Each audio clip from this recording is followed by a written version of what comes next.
Buenas tardes a todos. Lo primero, disculpar que no puede estar por un compromiso laboral mi compañero Antonio, que creo que estuvo ayer, estuvo por aquí ayer, con otra ponencia. Bueno, metiéndonos un poco ya en materia, el campo petrolífero de Ayolongo fue una instalación petrolífera que se situó en el municipio de Sargentes de Lora, en la provincia de Burgos, y que estuvo activo desde 1967 hasta el 2017. La historia de la explotación petrolífera en la zona arranca mucho antes, ya que se tiene multitud de hitos que conforman parte de esa historia industrial que se produce en España. En este trabajo intentamos presentar la historia del campo y se valora su patrimonio, así como la pérdida que supone en las actividades desarrolladas para la empresa para borrar ese legado industrial en la zona de Burgos. Y intentamos analizar los retos que existen en el futuro para declarar esa zona como BIC, que es bien de interés cultural.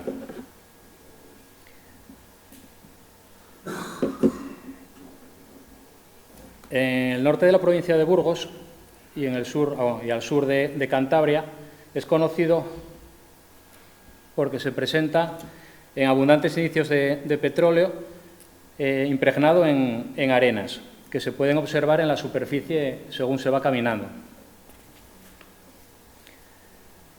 Estas arenas son procedentes de la misma edad geológica, que está comprendida entre el Jurásico superior y el Cretácico inferior.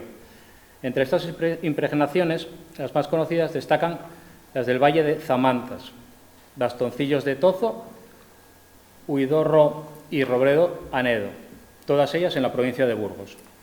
Algunas de estas impregnaciones fueron explotadas de manera rudimentaria e experimental durante la Primera Guerra Mundial y después de la Segunda, durante la Guerra Civil Española, por la empresa petrolífera de Camsa. La explotación consistía en apertura de socavones y galerías a lo largo de las arenas impregnadas con asfalto y según el buzamiento de las capas. El material extraído era desmenuzado y arrojado en unas grandes cubas con agua, de las cuales, calentándolo al fuego con leña, se podía obtener un material bituminoso que quedaba flotando en la superficie. Después, a través de unos decantadores, se podía separar y obtener el petróleo. A partir de 1940 es cuando se inician los primeros esfuerzos serios y sistemáticos en la explotación de hidrocarburos en la zona. Los primeros trabajos de perforación los realiza Camsa en 1941, en la zona de Zamanzas, aunque se obtienen unos resultados bastante pobres. La explotación se basa en una cartografía geográfica que había de la superficie y próxima a unas manifestaciones que se suponía que tenían asfaltos. Los primeros pozos llegan a unas profundidades entre unos 500 y 900 metros, cogiendo arenas y calizas del Jurásico. En estas imágenes se pueden ver restos de las explotaciones de la compañía de Camsa.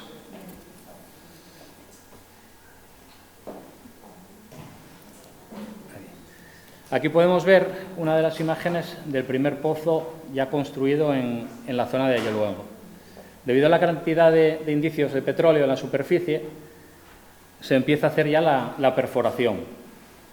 Su mayoría fue dentro de la provincia de Burgos, que fue declarada reserva petrolífera por el Estado sobre 1944, siendo los derechos de explotación otorgados en 1946 a la compañía de Camsa.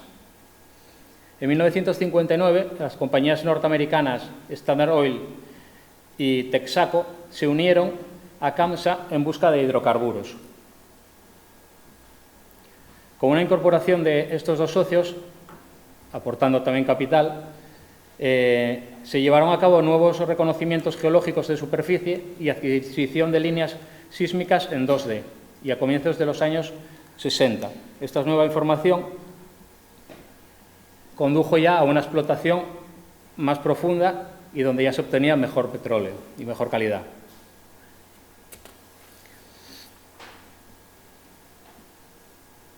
Entonces, empieza a reflejarse ya en los periódicos a nivel nacional donde, por ejemplo, este titular del ABC, que es del 11 de junio del 64, donde ya informa que se empiezan a realizar, mejor dicho, el pozo de Ayoluengo 1, donde se descubren bolsas de petróleo.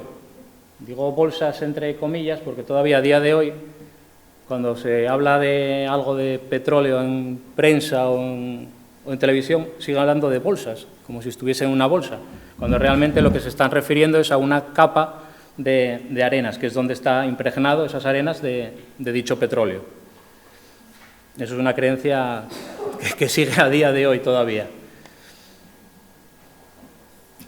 Aquí vemos otra imagen, también es del ABC, que fue portada en la edición de Sevilla del 11 de junio del 17, perdón, de junio del 64, donde se muestra la primera prueba de extracción de petróleo. Intentaré ir un poco rápido porque vamos.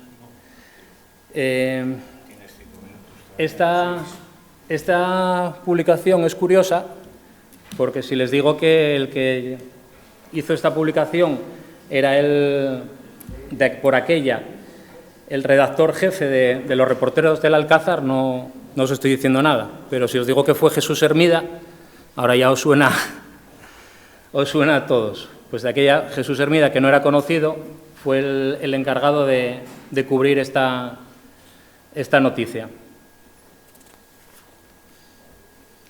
Aquí podemos ver un corte geológico donde representamos en el mapa donde se representa por curvas de nivel la profundidad del horizonte guía.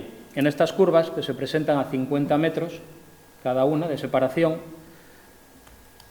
están referidas al nivel del mar. El horizonte expresado corresponde a unas calizas lacustres. En la parte de abajo se puede ver lo que ellos llamaban la bolsa y donde está la zona de almacén del petróleo y de la trampa del anticlinal con el gas. Durante los 53 años, los pozos de Ayoluengo, que eran conocidos como Valdeajos, en Sargentes de Lora, como decía antes, fueron la única explotación comercial de crudo de España, hasta 2017, que terminó su concesión.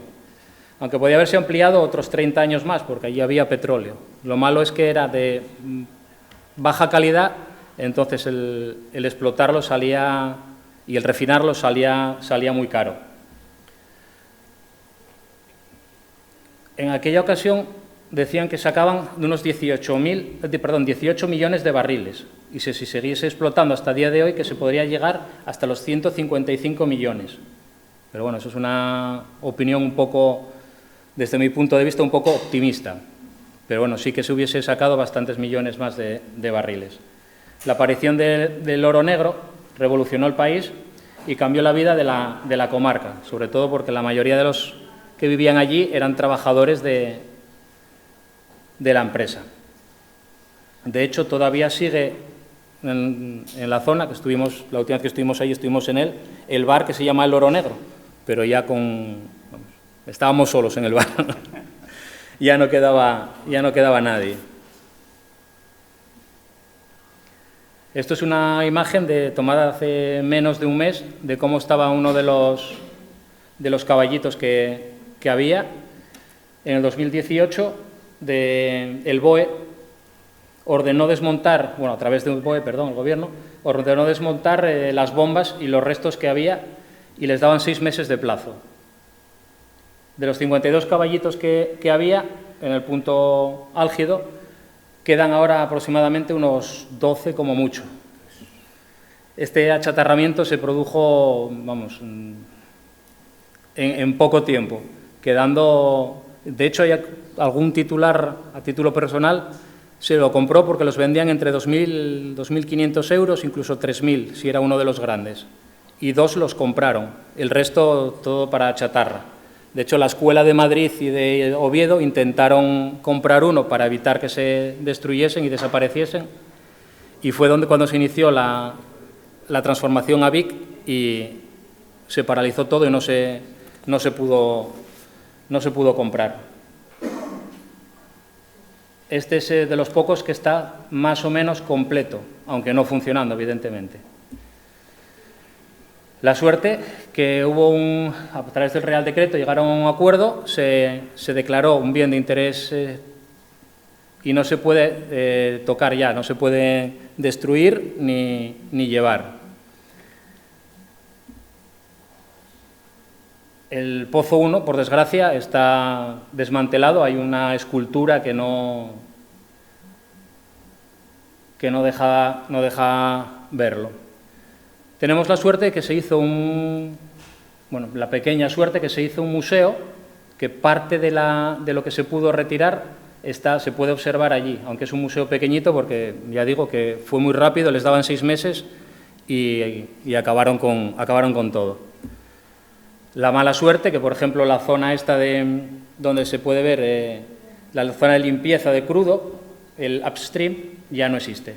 Pues la parte de la izquierda sería como sería en su día y hoy en día ya no queda, es un prado sin nada.